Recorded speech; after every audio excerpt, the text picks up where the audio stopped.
10절입니다.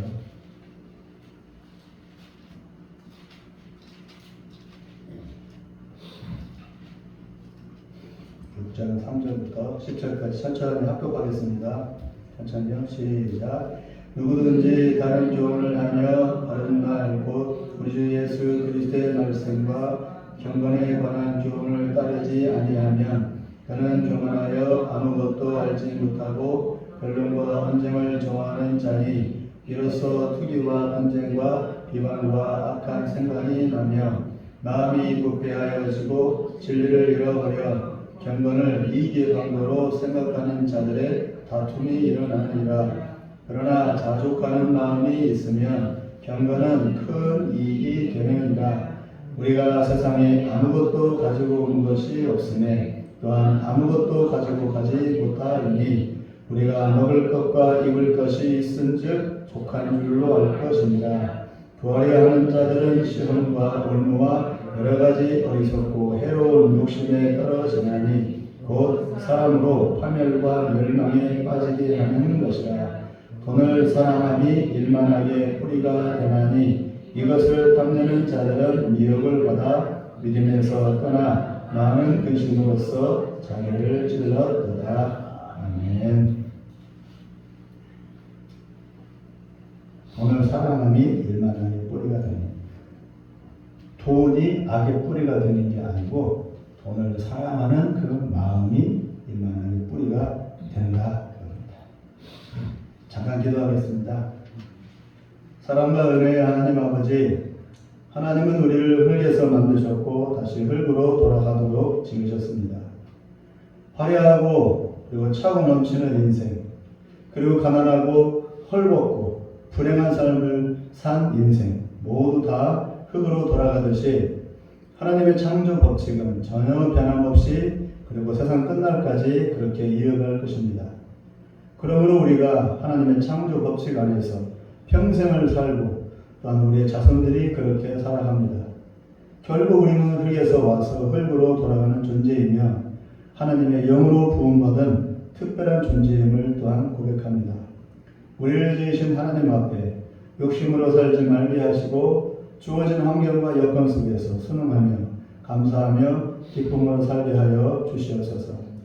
왜냐하면 우리의 소망은 이 땅이 아니고 영원한 하나님의 나라이기 때문입니다. 그러므로 하나님 아버지, 믿음을 더하사 눈으로 보고 귀로 듣는 것이 아닌 주님의 약속의 말씀을 붙들고 순종하는 믿음으로 살아가게 도와주시옵소서. 보이지 않으나 살아 역사하시는 하나님의 섭리와 그 이끄심을 더욱 의지하여 하나님과 동행하는 구별된 삶을 살게 하여 주옵소서. 이 시간의 말씀이 우리의 심령인 골수를 찔러 쪼개는 능력의 말씀이 되도록 성령 하나님 역사하여 주옵소서. 우리 구주 예수님의 이름으로 기도합니다. 아멘. 오늘 말씀 디모데전서는 오늘 말씀이 디모데전서죠.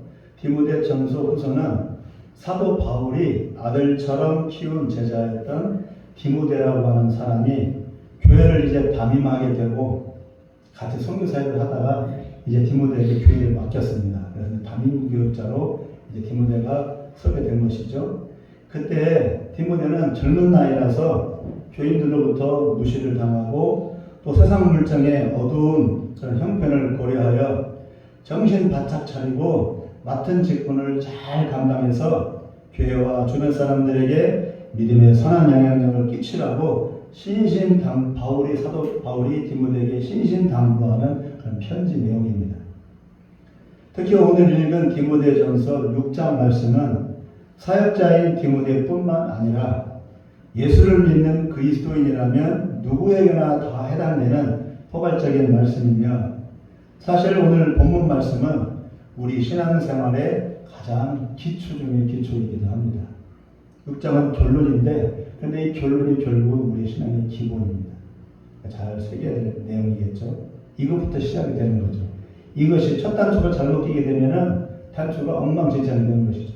첫 단추가 바로 본문 6장 말씀입니다. 그런데 6장 말씀이 첫 단추 기본인데 어려운 기본이라 그게 문제입니다. 쉬운 기본이면 좋겠는데 이 말씀을 한번 잘 참고해 보시기 바랍니다. 같이 그러나 현실적으로 이 말씀은 매우 어려운 말씀이고 반대로 신앙의 최고봉이라고 여길 만큼 아주 성숙하고 또 제대로 된 믿음의 사람이어야 가능한 것으로 이해되고 있죠, 다들. 결국 우리 신앙이 6장 말씀처럼 돼야 돼 라고 다들 이렇게 성경을 읽으면서 이해는 하지만 그러나 본문 내용상은 그게 아니라 기본이라고 합니다. 처음부터 이랬어야 된다고 합니다. 바뀐 거죠. 그러나 성경은 이것이 기본이라고 말씀을 합니다. 우리 신앙의 기준은 사람과 환경이 아니라 성경이기 때문에 오늘 본문 말씀을 우리는 흘려버릴 게 아니고 아주 깊이 심각하게 듣고 또 가슴에 깊이 되새겨야 할 것입니다. 왜요? 말씀이 어려우니까. 지키기가 이해는 되겠는데 이렇게 순종하며 사는 것이 어려우니까 다들 그냥 흘려버린다는 겁니다. 그러나 흘려버리지 말고 되새김질하면서 삭혀야 된다는 거죠. 늘 함께 하시는 성령 하나님께서 이 말씀을 깨닫게 해주시고 우리 가슴판에 새기게 해주셔서 순종할 수 있도록 도와주시기를 소망합니다. 지난 며칠 전 현충일에는 집사님과 함께 오랜만에 파주에 있는 오산리 처자실 금식기도원에 잠깐 다녀왔습니다. 때마침 집회가 계속 연달아 있어서 2번의 집회를 참석하고 또 기도하고 돌아왔습니다. 모처럼 조금 여유로운 시간을 좀 가졌습니다. 기도하고. 그나마 기도원이 지금 사람이 없거든요. 기도원에 가면 기도하다 죽는 게 아니고 외로워서 죽어요. 사람이 없어서. 그런데 처자실 금식기도원에 사람이 좀 있더라고요. 또 현충일이라 그런지 몰라도 사람이 좀 오는 기도원이 몇 군데 있긴 있어요. 옛날 기도원들은 지금 다 죽어가지고 사람들이 오지도 않아요. 우리 교단에 한 청화산 기도원이 이제 대표적으로 있는데 거기 이제 오래된 기도원인데도 불구하고 사람들이 안 와요. 그래서 저는 예전에 한 10년 전에 금식 기도하다가 외로워서 죽는 줄 알았어요. 아무도 없어가지고 혼자서 기도하고 산끝 오는 사람도 아무도 없고. 그런데 오산리 금식 기도는 그런 사람이 좀 있더라고요. 거기 가서 느낀 점은 예전보다 사람들이 많지 않다는 것이고 바글바글 했었거든요. 두 번째는 설교하시는 목사님들이 다 부흥사들이시기 때문인지는 몰라도 성경 해석과 풀이보다는 한 구절을 붙잡고 자신이 느끼고 경험하고 은혜 받은 내용을 그렇게 말씀하셨어요. 아무래도 부흥사 목사님은 대부분 그렇게 설교를 하시니까. 그래서 듣기 좋고 재미나기는 했지만 끝나고 기억나는 것은 한 구절 한 주제뿐이었습니다. 어떤 점에서는 많은 교훈보다는 한 교훈을 심어주는 게 효과적이고 또 효율적일 수 있습니다. 그런데 오늘 본문 3절을 보면 예수 그리스도의 말씀과 경건에 관한 교훈을 따르지 아니하면이라고 했듯이 사람의 말과 간증 경험 얘기보다는 성경 말씀에 더 깊이 참여하라고 바울은 권면하고 있습니다. 이로 볼 때 설교와 강의와 사람의 교훈은 성경 말씀을 더 확실히 깨닫게 해주고 또 알게 해주고 경험하게 하는 선에 머물러야 합니다. 그러나 2024년 우리 믿는 이들의 현실은 가슴을 울리기보다는 그리고 영혼을 사로잡기보다는 귀를 간지럽히고 마음의 답답함을 조금 풀어주는 그런 사람의 말에 더 귀를 기울이는 게 현실의 모습이고 또 인지상정입니다. 성경은 4절에서 이렇게 말씀합니다. 너희가 그리스도의 말씀과 교훈을 따르지 아니하면 교만하게 된다. 성경 안 보면 교만하게 된답니다. 마음이 높아지고 스스로 남을 판단하고 정죄하고 스스로 가는 길을 스스로 결정하고 자만해진답니다. 성경은 우리로 하여금 스스로를 앞세우지 말고 우리를 지으시고 구원하신 하나님을 의지하고 그분의 뜻에 자신을 맞추라고 끝없이 말씀하고 있습니다. 성경은. 설교는 물론 그런 내용이지만 그러나 설교는 성경을 알게 해주고 보게 해주고 이해하게 해주는 앞자리를 걸러게 하는 겁니다. 실제로 우리가 봐야 하는 것은 뭐라고요? 성경입니다. 그러므로 성경을 묵상하고 새기고 순종을 하면 자기를 내세울 수 없고 자기 고집을 앞세울 수가 없습니다. 하나님이 살아계신 것과 살아계신 그 하나님이 자기 자신의 주권자이시며 인도자라는 사실을 깨닫게 되기 때문입니다. 성경은 우리를 겸손케 하고 자기 자신이 아닌 하나님을 믿게 합니다. 사람의 말은 귀를 간지럽히고 내 가슴을 시원케는 하지만 하나님의 자녀와 피조물로서의 자기 정체성과 본분을 더 깊이 그리고 온전히 하는 데에는 한계가 있습니다. 필요는 하고 도움은 되지만 한계가 있다 그겁니다. 본론은 성경 읽기랍니다. 교만의 결과는 무엇입니까? 성경에 나와 있듯이 변론, 언쟁, 투기, 비방, 악한 생각, 부패한 마음, 자기 유익에 치중하는 어리석은 모습으로 변해갑니다. 많은 분들이 이렇게 변질되는 것을 봐왔습니다. 30년을 못 가더라고요. 30년이 넘어가면 처음에 순수하고 능력 많았던 그분들도 30년쯤 지나면 조금씩 변해요. 색깔이. 그러고 싶은 게 아니고 그렇게 되어갑니다. 성경은 나의 영혼을 채찍질하지만 사람의 말은 내 영혼을 더욱 살찌워 비대해지게 합니다. 그러므로 성경을 마르고 닳도록 읽으십시오. 마음에 새기십시오. 그리고 나서 성령님이 이끄시는 대로 말씀대로 사십시오. 이것이 구원받은 신자들의 삶의 자세입니다. 간단명료합니다.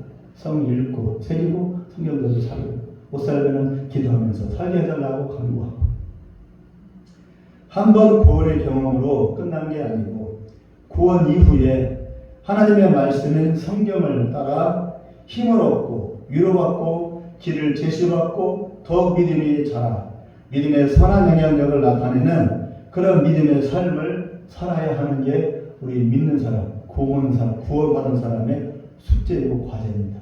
끝이 아니라 그러라고 하나님은 우리를 구원하셨고 자녀를 삼으신 겁니다. 믿음으로 살으라고. 믿음으로 삶을 살아내서 하나님의 영광을 드러내라고. 우리 6절 말씀을 6장 6절 말씀을 다 같이 한번 읽어보겠습니다. 시작. 그러나 자족하는 마음이 있으면 경건은 큰 이익이 되느니라. 자족하면 경건하게 살아가는데 큰 힘이 된답니다. 자족이 뭡니까? 스스로 만족하는 것입니다. 유교에는 지족이라는 말이 있습니다. 자족이라는 건 지족. 족하는 줄을 안다. 여기서는 자족이라고 되어 있죠. 스스로. 자족의 반대말은 뭡니까? 욕심입니다. 주어진 환경과 여건에 만족하고 감사하며 그런 속에서 더욱 믿음으로 살려고 애쓰고 노력하는 모습이 바로 자족입니다. 이것이 매우 중요합니다. 자족하지 못하면 욕심을 내게 되고 욕심은 평안의 시작이 됩니다. 인생이 꼬이게 됩니다. 욕심을 내면 뜻대로 안 풀리고 이상하게 인생살이가 들쭉날쭉하게 되고 종잡을 수가 없게 됩니다. 럭비공처럼 어디를 튈 줄을 모릅니다. 계획대로 안 풀립니다. 인생살이가. 아무리 열심을 내고 아무리 성실하게 살아도 성공을 못할 수도 있다 그겁니다. 욕심으로 살면. 욕심으로 애쓰고 노력해서 무언가 얻어지는 것 같은데 폭삭 주저앉기도 하고 이것은 잘 풀리는데 반대로 저것은 또 엉뚱한 데서 구멍이 터져 망치게 되는 경우도 허다합니다. 세상 왕이 마귀이기 때문에 욕심내도 잘 풀리는 경우도 있기는 하지만 그것이 잘 풀린다고 볼 수는 없습니다. 하나님이 인정하지 않는 인생은 살면 살수록 죄를 쌓아가는 것이기 때문에 오히려 욕심으로 잘 되는 것은 축복이 아니라 저주입니다. 7절에 우리가 빈손으로 왔으니 빈손으로 간다고 했습니다. 우리 옛말에도 공술에 공수고라고 했습니다. 빈손으로 와서 빈손으로 간다입니다. 진리이며 사실입니다. 이병철도 빈손으로 갔고 정주영도 빈손으로 갔고 박정희도 김일성도 다 빈손으로 갔습니다. 모든 인간의 가치는 흙으로 들어가는 순간 아무것도 안 남고 다 사라지게 됩니다. 오직 한 가지만 남습니다. 우리 12절 말씀을 읽어보겠습니다. 시작. 믿음의 선한 싸움을 싸워라. 영생을 취하라. 이를 위하여 네가 부르심을 받았고 많은 증인 앞에서 선한 증언을 하였노라. 믿음으로 투쟁하듯이 살라고 합니다. 영생을 취하라 합니다. 믿음으로 저절로 살지 못합니다. 세상은 하나님을 믿는 것과 아무 상관없이 눈에 보이는 것으로 삽니다. 세상은 정반대이기 때문에 물살을 거슬러 오르듯이 믿음으로 투쟁하며 열심히 분주하게 손을 저어서 살아가야 합니다. 그게 믿음으로 사는 겁니다. 믿음으로 사는 것은 평안 있는 것이 믿음으로 사는 게 아닙니다. 믿음으로 살려고 투쟁을 해야 합니다. 전쟁입니다.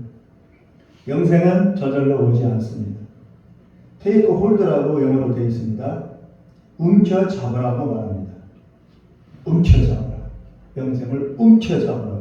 영생은 믿었으니까, 구원받았으니까 올 거야가 아니고, 믿어도 구원받은 이후에도 영생을 얻기 위해서 움켜잡으라 합니다.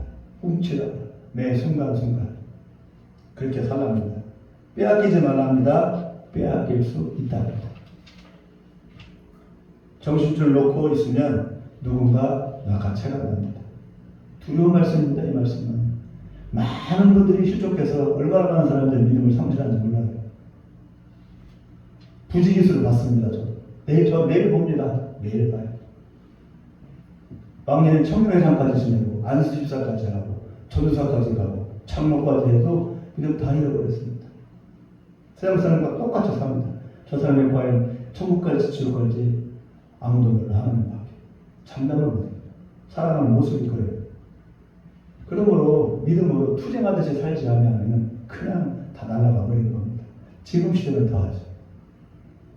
믿음으로 투쟁하듯이 살지 않으면 영생을 누군가 낚아채갑니다.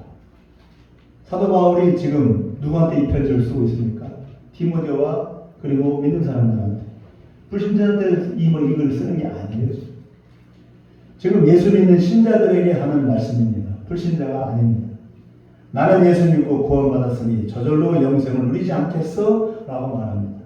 그러면 구원받은 자답게 살면 그렇게 저절로 영생을 받습니다. 문제는 믿음으로 살아내야 된다는 겁니다.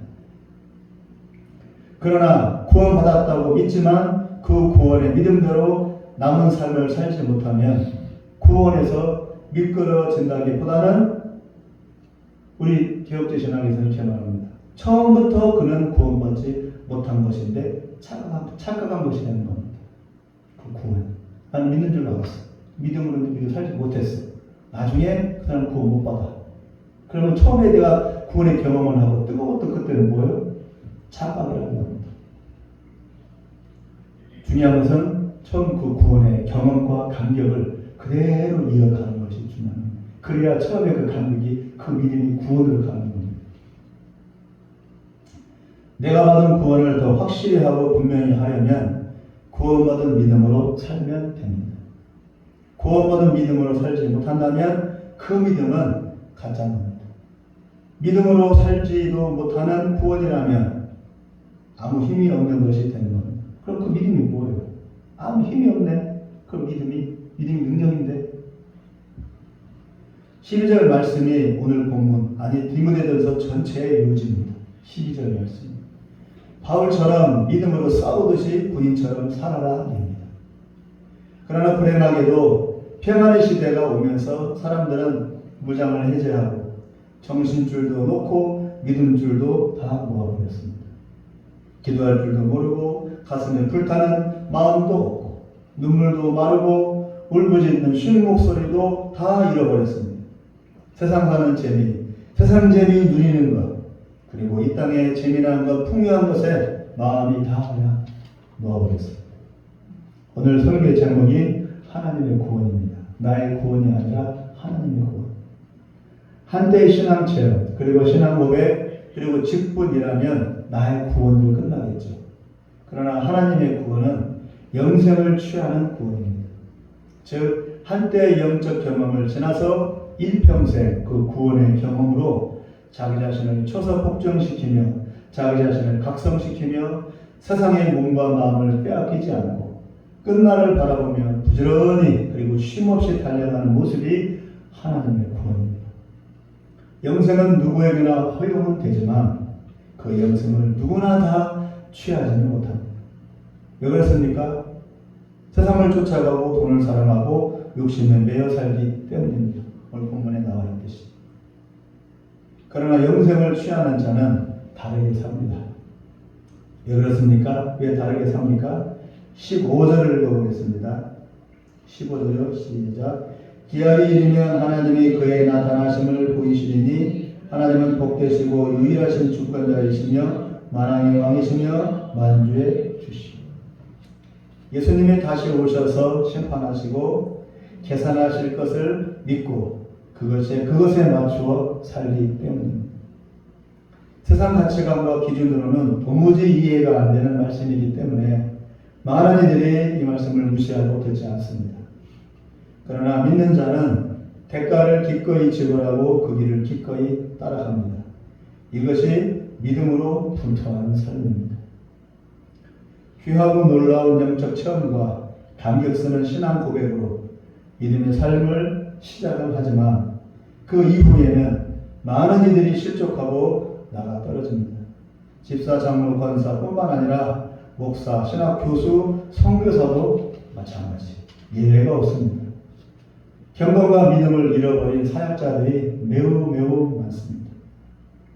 다윗도 실족했는데. 그리고 믿는 이들도 별것 아닌 것에 올감이 씌워져 그냥 나가 떨어집니다.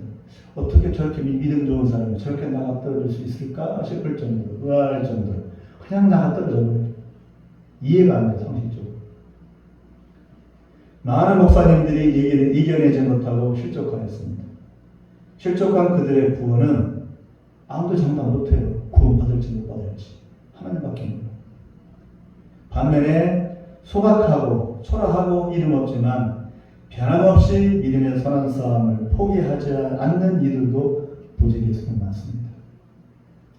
예를 들어 믿는 이들이 신사 앞에 고개 숙일 때 주기철 목사님은 우상 숭배할 수 없다고 해서 머리 안 숙이고 자신의 신앙과 사명을 놓치지 않았습니다.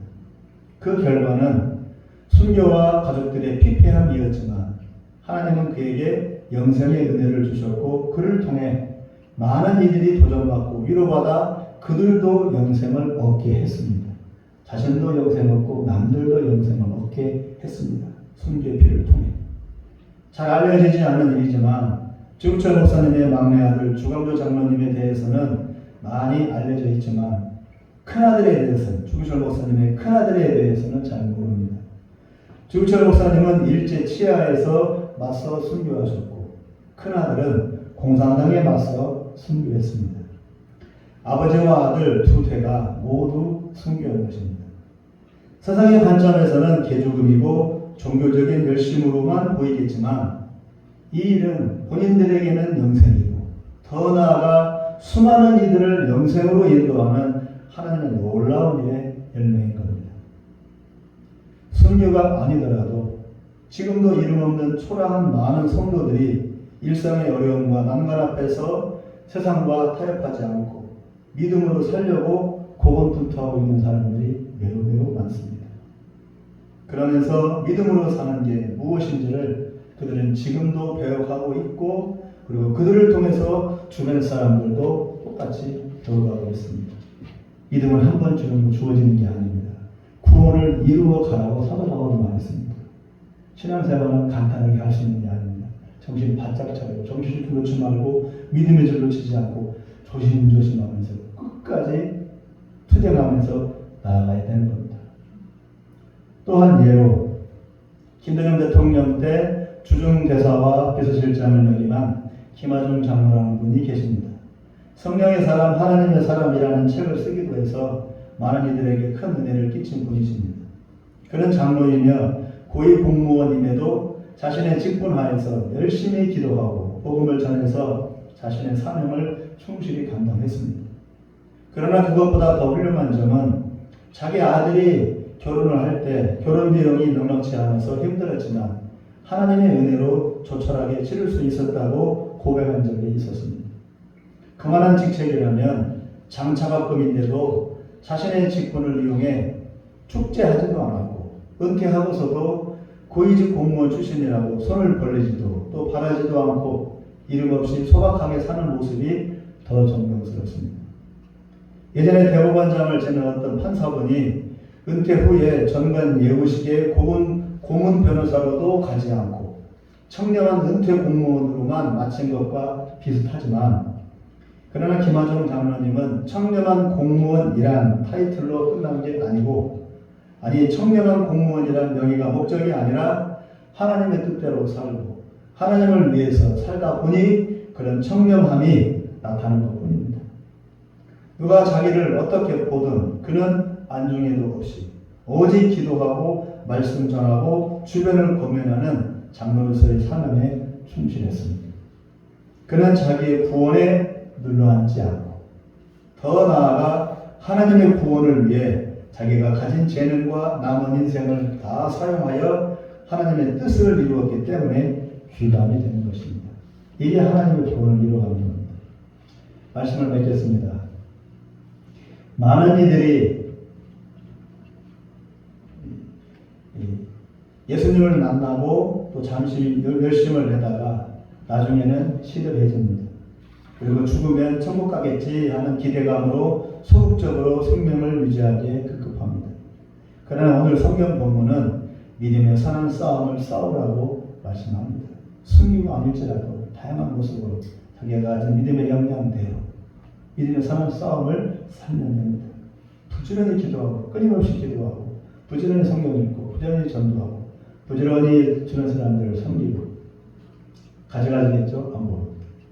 네 구원을 소중히 간직해라가 아닙니다. 오늘 본문의 내용은 네 구원을 소중히 간직해야 돼. 이게 아닙니다. 네 구원을 투자해서 하나님의 구원을 이루어가. 그 뜻입니다. 나이와 환경에 상관없이 믿는 자라면 누구나 싸움해야 합니다. 마지막으로 17절에서 19절까지를 읽겠습니다. 17절에서 19절이요. 큰 소리로요. 시작. 네가 이 세대에서 구한 자들을 명하여 마음을 높이지 말고 장함이 없는 재물에 소망을 두지 말고 오직 우리에게 모든 것을 후히 주사 누리게 하시는 하나님께 두며 선을 행하고 선한 사업을 많이 하고 나누어 주기를 좋아하며 너그러운 자가 되게 하라. 이것이 장래에 자기를 위하여 좋은 터를 쌓아 참된 생명을 취하는 것입니다. 제가 굳이 말하지 않아도 성경에 다 나와 있잖아요. 그죠? 읽고 이 말씀대로 살면 됩니다. 이렇게 살라고 사도 바울은 디모데에게 믿는 우리들에게 권면의 말씀을 주고 계십니다. 믿는 자들아, 불신자들이 아니라 이미 예수 믿는 자들아, 이렇게 살아야 돼. 이렇게 해서 너희 구원은 이제 됐어. 이제 하나님의 구원을 이루러 가. 이렇게 말씀하고 있는 겁니다. 우리에게 아직 끝난 게 아닙니다. 남은 인생 동안 우리가 하나님 영광을 위해서 또 할 일이 아직 많이 남아 있습니다. 하나님이 주시는 새 힘과 새 믿음으로 우리 모두 다시 오실 예수님의 길을 예비하고 잘 준비하며 껴있기를 소망합니다. 기도하겠습니다. 자비로우신 하나님 아버지, 오늘 사도 바울이 디모데에게 주는 권면의 말씀을 듣습니다. 말문을 틀 때 자족하라는 말을 먼저 합니다. 그러면서 믿음의 선한 싸움을 싸우라고 말씀합니다. 디모데는 이제 담교육자로 이제 그 한 자리를 차지해서 교인들과 함께 편하게 그냥 신앙생활을 하면 됩니다. 그럼에도 불구하고 사도 바울은 그러지 말라고 합니다. 달려가야 된다고, 눌러앉으면 안 된다고, 평안하면 안 된다고, 아직 우리의 삶은 끝나지 않았다고, 달려갈 길이 멀다고, 더 가야 된다고, 힘을 내야 된다고, 마귀가 우리를 가만두지 않을 거라고 정신 바짝 차리라고 디모데에게 말씀해주고 있습니다. 우리도 마찬가지입니다. 우리 한국교회가 기도해서 우리 선진국이 되었고 잘 먹고 잘 살게 되었습니다. 이제 되었네 라고 한다면 마귀는 얼마나 좋아라 하겠습니까? 우리의 끝은 잘 먹고 잘 사는 것이 아니라 하나님의 나라입니다. 우리의 끝은 예수님 다시 오시는 그 마지막 날입니다. 그리고 끝까지 믿음으로 달려갈 수가 있도록 성령 우리에게 생을 공급해 주시고 말씀의 권능을 허락하여 주옵소서.